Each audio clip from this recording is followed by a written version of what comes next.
And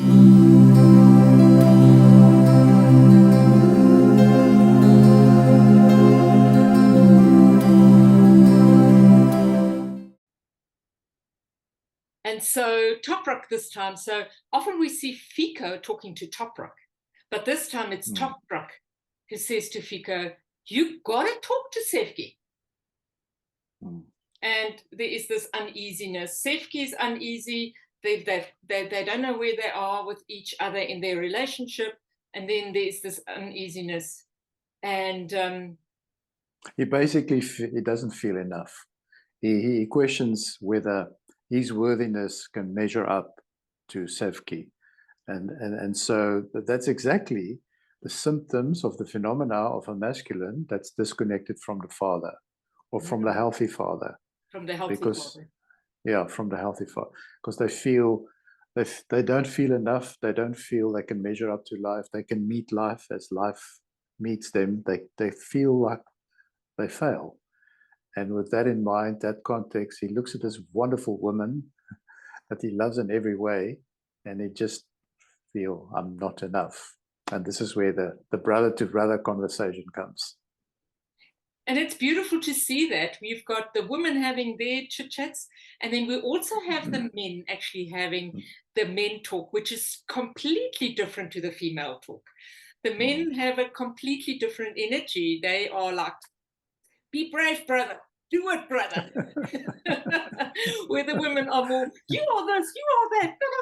So it's a completely different energy between the male discussions and the female discussions. And but the thing is, what is a man's true love?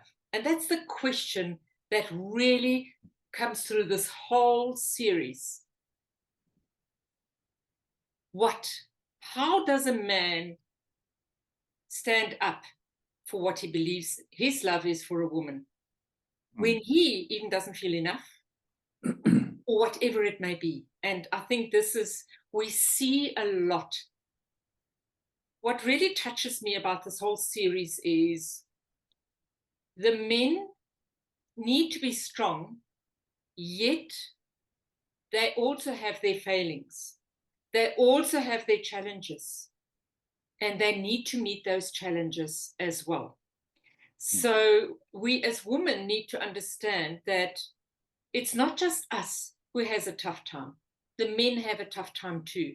And to maybe engage a little bit more with our men and be more empathetic and not have so many expectations.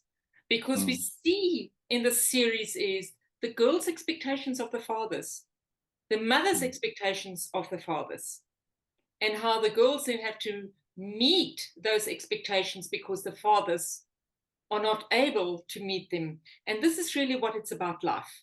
Our parents are just humans as well. Yeah. And they have to carry their burdens, and we have to carry our burdens. In fact, I think this is a beautiful workshop potential for the future, to actually call the workshop, what is a man of true love and what is a woman of true love? Oh, I love 2 that. days. 2 days, we can do a wonderful workshop. I think the question is equally valid to women, because women struggle with it in a different dimension, a different way perhaps, but it's equally valid.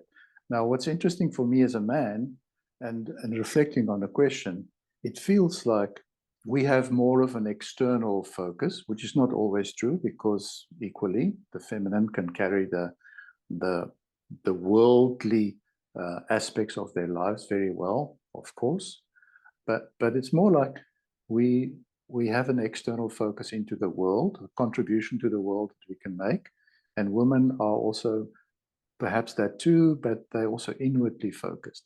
But I think, in a nutshell, if you would ask me to answer the question in a short sentence, I would say, like the series suggests, it is a man who stopped doubting himself. Why? Because he's done his inner work. He's faced his demons. He's faced all of that. And now he can show up because he's cleaned up his interior. And he can meet the exterior, the world, so to speak, with confidence. And I think that's what women also yearn for. is men that love in that way. No matter what comes, they will show up confidently to meet that future in a confident way. And for me, that's key. And it takes courage to reflect inward. It really takes courage. And so, yes.